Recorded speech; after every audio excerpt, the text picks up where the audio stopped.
Первым делом министру показывают самый крупный в Северокавказском федеральном округе новый оптово-распределительный центр для хранения 60 тысяч тонн плодов. Глава Минсельхоза России отмечает строительство такого объекта новый механизм поддержки садоводства. Важно не только вырастить и собрать, но еще и сохранить и реализовать.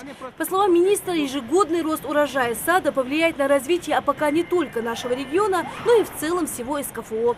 Я прекрасно отдаю себе отчет, насколько потребовалось сил, и стараний, и финансовых средств, и воли, и непосредственно инвестора, и непосредственно руководства республики, и всех тех, кто трудился своими руками, создавал это чудо.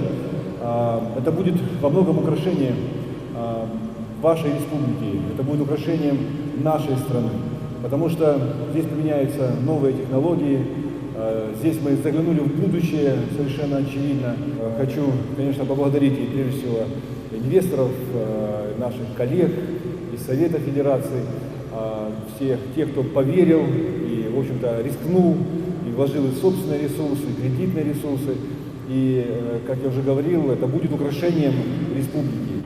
Сад-гигант – это суперинтенсивные сады. Уже в этом году на предприятии введена в эксплуатацию первая очередь холодильных камер, что позволяет вместить 37 тысяч тонн фруктов. Помимо прочего, на объекте запущена первая линия по товарной обработке с производительностью более 20 тонн в час. Глава республики отметил, как важны для региона такие масштабные проекты. Помимо прочего, такой объект поможет и в вопросе импортозамещения.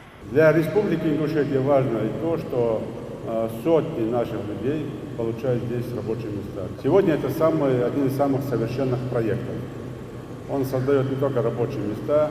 Самое главное, этот проект показывает, что мы и во всех отношениях, как в производстве товарного яблока, так и саженцев, так и в хранении, так и в переработке и в других вещах мы показываем, что в нашей стране могут производить лучше, чем в Европе, и наша страна в состоянии конкурировать с любыми производителями мира в этом направлении.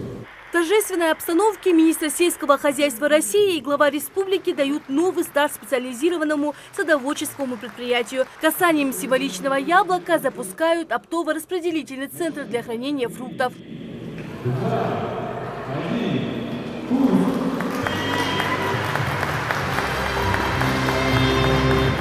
Министру показывают, какими возможностями обладает новый центр и какое здесь оборудование. Кстати, оно здесь итальянское, устанавливали тоже итальянцы. Помимо прочего, глава Минсельхоза лично смог увидеть процесс распределения яблок от А до Я. После краткой экскурсии по новому центру глава Минсельхоза отметил особую значимость проекта. Продукция сада имеет полное право занять место на торговом рынке не только нашей страны. Ингушетия взяла курс на производство овощей и плодов. Это, на мой взгляд, абсолютно правильный выбор. И правительство Российской Федерации, в целом министерство будет, безусловно, этому способствовать и поддерживать эти направления. И мы надеемся, что здесь появятся новые проекты, новые мощности и производства, и переработки. И должен сказать, что вашу продукцию ждут во всех уголках нашей страны, на прилавках наших магазинов. Мы уже сегодня можем говорить о том, что мы импортозамещаем определенную долю процента, и немаленького процента в стране, в целом импорта яблок со стороны. Мы уже сегодня свои сорта создаем. Почему есть все сорта мировые, мирового бренда, но нет таких названий, как российских. Мы сегодня их создаем, свои сорта, и дальше будем эти сорта создавать. И самое главное, мы конкурентоспособны. Объект помог решить местным жителям вопрос трудоустройства. Помимо штатных сотрудников, а их здесь в смену 150, в сад нанимают более 300 сезонных рабочих. На этих достижениях сад-гигант не собирается останавливаться. Впереди новые проекты, которые обязательно будут реализованы. Завершая экскурсию по объекту, министр сельского хозяйства России оставил свои пожелания в книге отзывов. Лина Цычоева, Рамзан Миржоев, Новости 24.